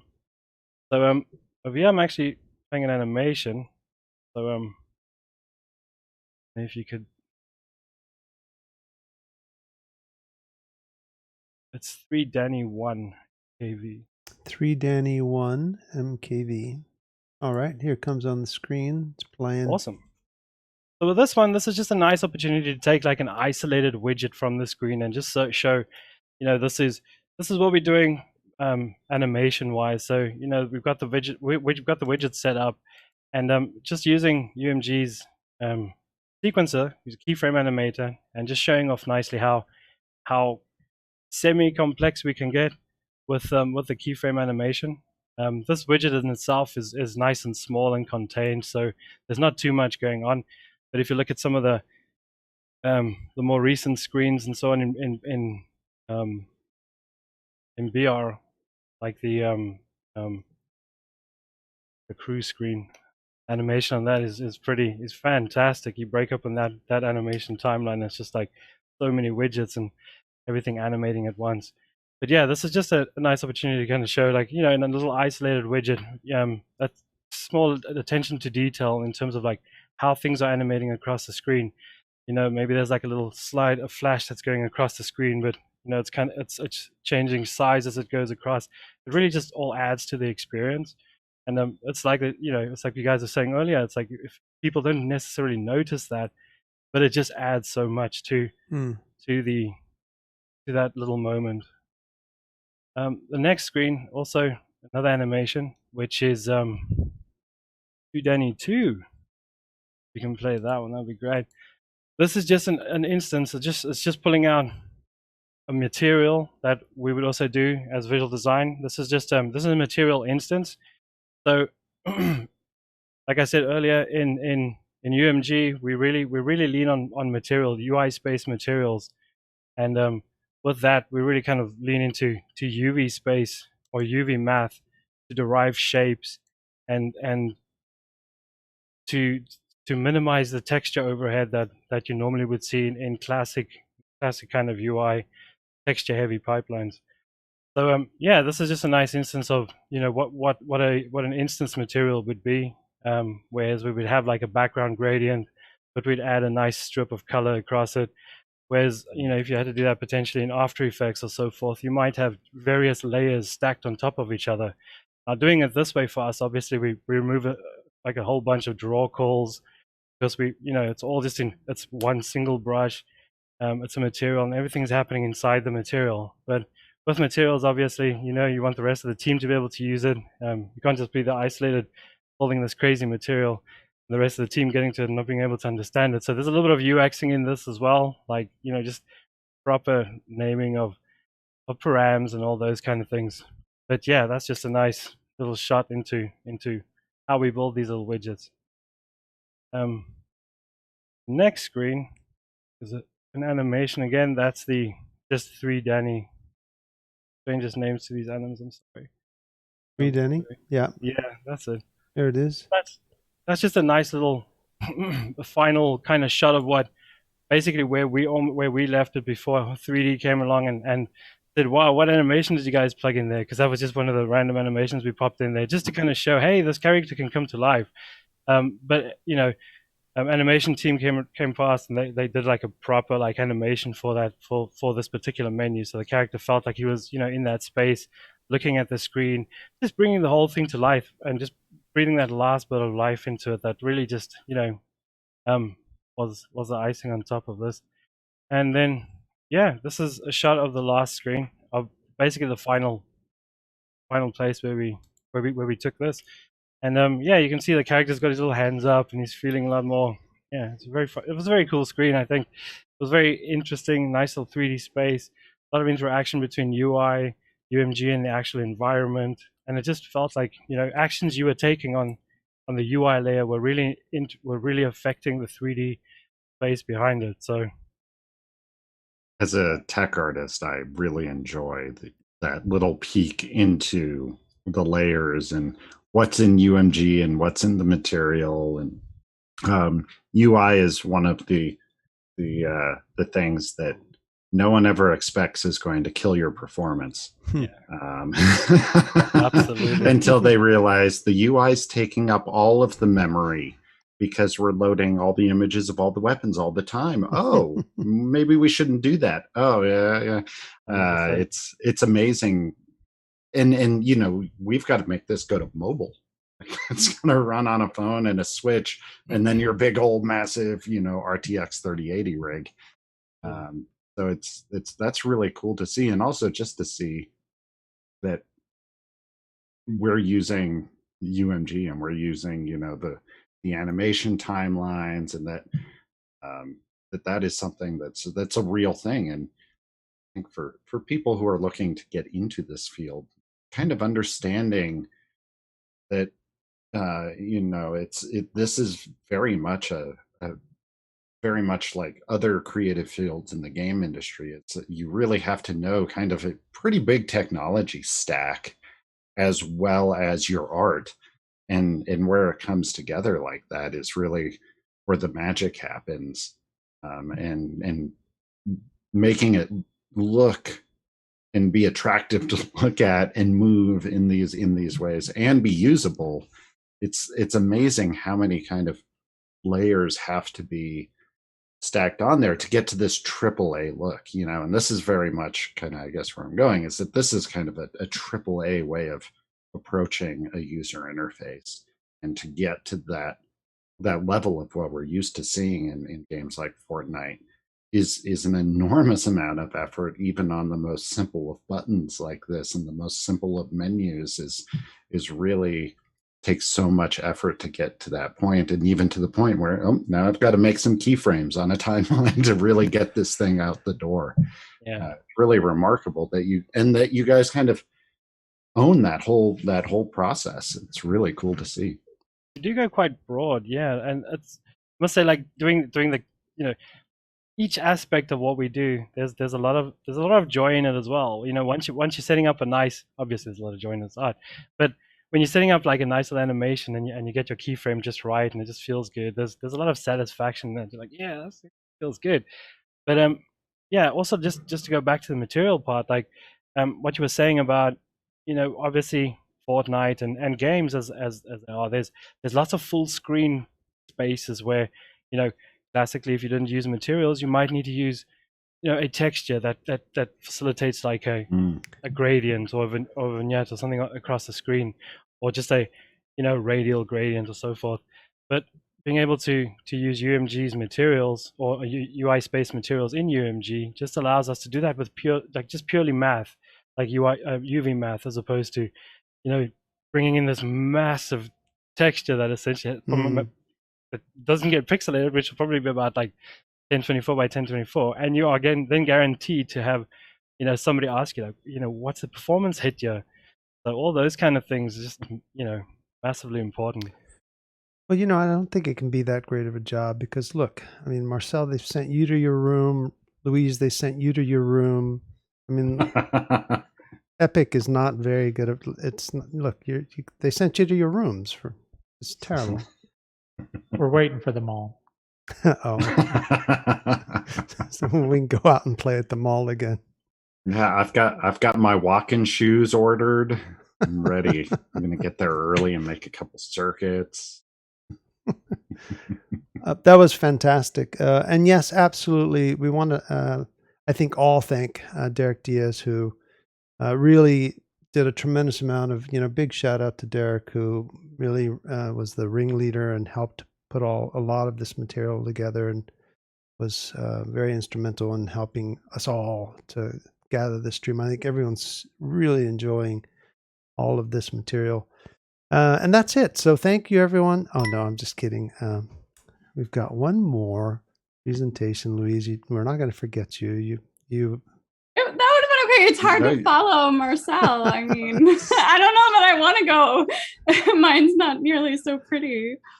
You had me, Lewis. I was like, what is the co-host supposed to do when the host totally forgets somebody? I'm like, don't do that to me, man. I was going to have to call you out on the stream. No, absolutely not. So, Louise, you've got some really cool stuff to show us. You work on some amazing engine content. So I think and there's one thing before we jump into what Louise wants to share with us, I think the one thing I wanted to point out or discuss or just sort of, you guys, both Phil's team and Matt and Marcel's team, you showed us a kind of potentially a tiny slice of what you guys do a lot of, right? Like that's a small amount, and the flows that you showed add up to a tremendous amount of flows for multiple screens over months and years, right? So this is a process which you all embrace and love, and this is the work, right? So this is where what is the term? The blade meets the grindstone. What is this is the rubber stuff. Meets the road. The rubber meets the road, right? And so there's no real shortcuts, because if you take them, then you end up with not usable, poor user experience, ugly UI. What happens when you take shortcuts in this work? Well, so I look at things as Lego pieces, or building a house. I think is probably a better analogy, right? There's a foundation. That foundation creates basically a solid structure for you to build upon. So when you take shortcuts, you're actually chipping away at that foundation for your overall product, right? Yeah. So you think things get misaligned when you take those shortcuts. That sounds right. Well stated. That's a good segue to you, Louise. Okay, so I'll actually be pretty quick. Phil really outlined a full process from beginning to end, and on the engine team, we emphasize slightly different parts of that process more than others, and we're constrained in different ways than maybe when you're making a web page or you're doing the game design. So we have quite different constraints.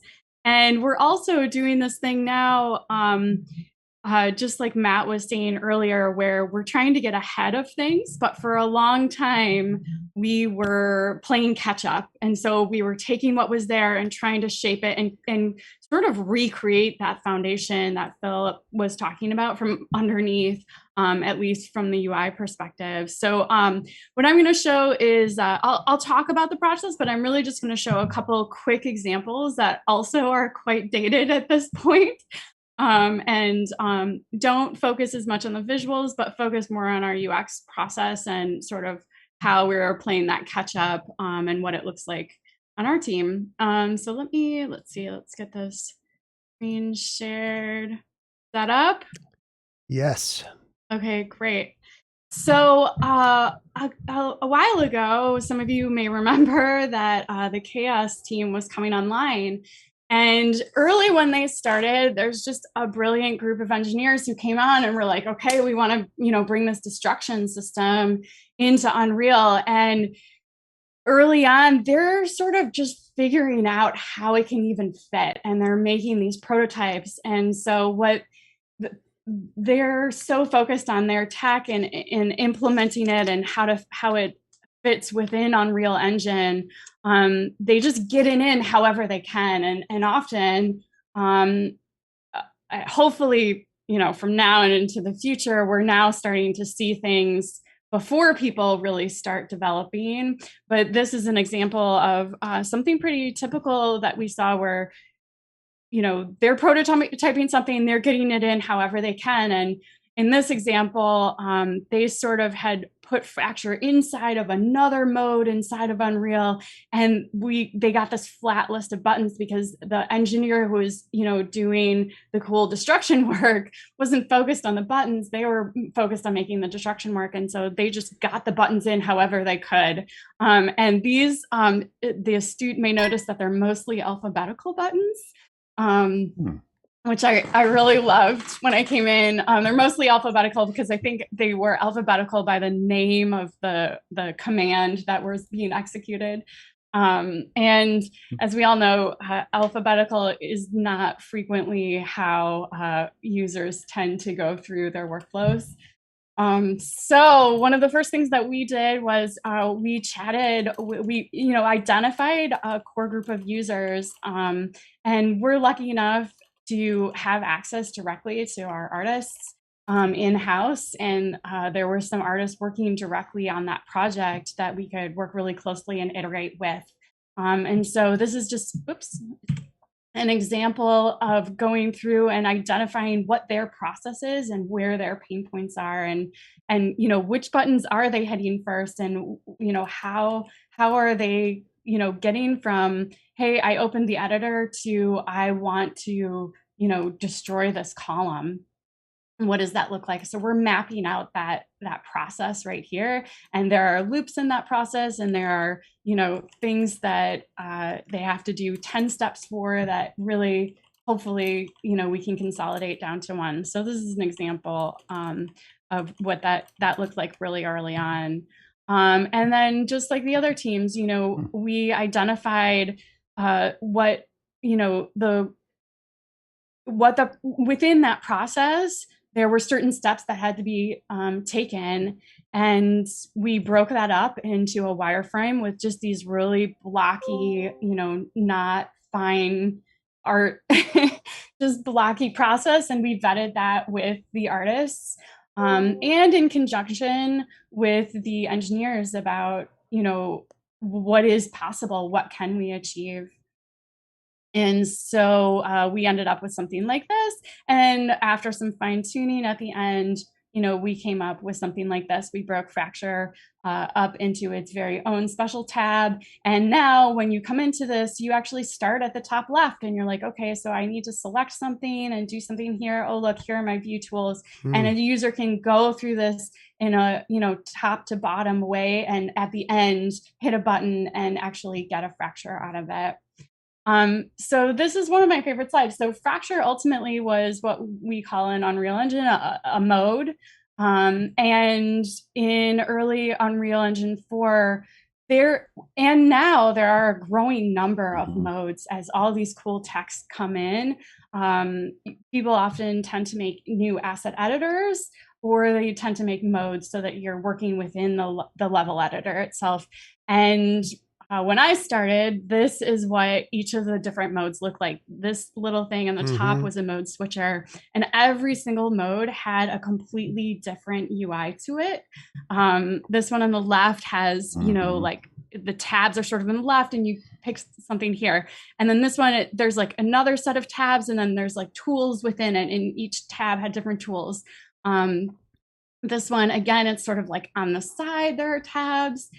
This one has like a radio button style. This one has a button style. They're all totally different. And we very carefully culled through each one of these modes, looked at them, and they were actually doing nearly identical things in many cases. You're selecting, your actor in the scene, you're performing some sort of action on them, you're using a tool, and maybe you're tweaking settings within that tool. And so something that our team looked at is, okay, what if we just like make a different space for the tools themselves, and would that work? And so we identified, the different groups of tool. Now, we didn't end up using these groupings and some of this, but we just sort of roughly threw it up there and, threw it in front of both the developers and the set of artists that we're working with to say, hey, what about this? And this is a case where, each one of these different modes, the expert artists on these modes, they had to make a radical shift. This was not necessarily welcome for everybody.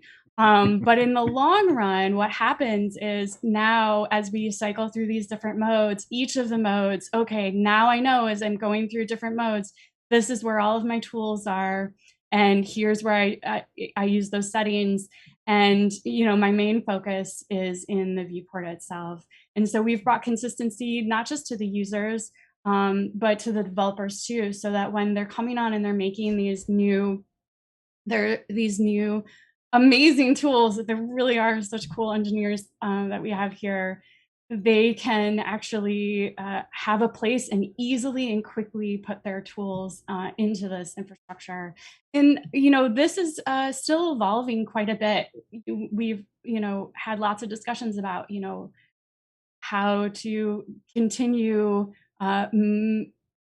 tweaking these tool palettes, as we're calling them, for an ever-growing group of tools and modes. So it's evolving. So that's just like one little slice of consistency. A piece of the puzzle. Consistency 2.0. Say that again. Consistency 2.0. Consistency 2.0. Yeah, that's just it. And it's not as, we're not at this point, we weren't quite as focused on the visuals as we were on just bringing some consistency to the experience for people, so that when you jumped into that new tool, you weren't searching for how to use it. The modes panel in general, as someone who's taught Unreal a lot, was just really hard to explain to people, because it didn't fit any other kind of, to tell someone when you click here, it changes the editor mode. Yeah. But it looked like a tabbed menu that was very much in its own thing, and it didn't sell itself that it was changing the mode of the editor, and so people would be like stuck in foliage mode trying to edit, and I'm one of those old guys who's been using Unreal since Rocket in UE3 before that, and so I was like, who's changed my modes panel?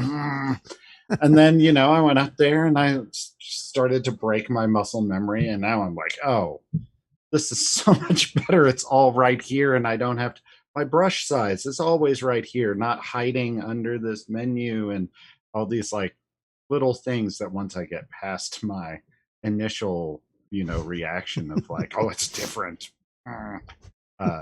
It's so much better. I can hear Tom saying that. Who changed my modes panel? That was exactly what I said. Curmudgeon. You weren't the only one. I'm sure. But, in the last couple of years, too, I feel like like until Unreal 4.22, like there were no new modes. And now Now suddenly there's all these new exploding. modes that we need to Yeah. deal with. And not only that, it's kind of feels like a two-way street, where now that the modes actually feel like changing editor modes, people creating these systems are like, oh, maybe this should be a mode, rather than this should be, a tool or a right-click menu or something else. It's made the mode system into something that's consistent. A little more formal. Yeah. Yeah. And I think also, part of the process that I think we haven't talked about today is we talk about user experience research, but also at the beginning of our process, we talk about research, which is just us looking at what exists out there already in the world and those paradigms that people are familiar with. And Unreal now is being used in all sorts of different industries, not just games. It came from games, but we have so many people coming to Unreal from architecture, from different manufacturing, because they want to look in VR, or people coming from film and using DCC tools. And so part of our process also is to evaluate and really look deeply in all those other tools and understand the paradigms that those people are, the mental models that those people have from using other tools. And does that map to our tool? It doesn't always map to our tool, but making that transition to our tool easier, we do the best we can. Yeah, and I think one of the things too is that when Tom and I would spend so much time teaching people, we would tell them, if you are using Maya Max or even Photoshop, you probably already, or even other engines, you probably already know 60, 70, 80% of Unreal.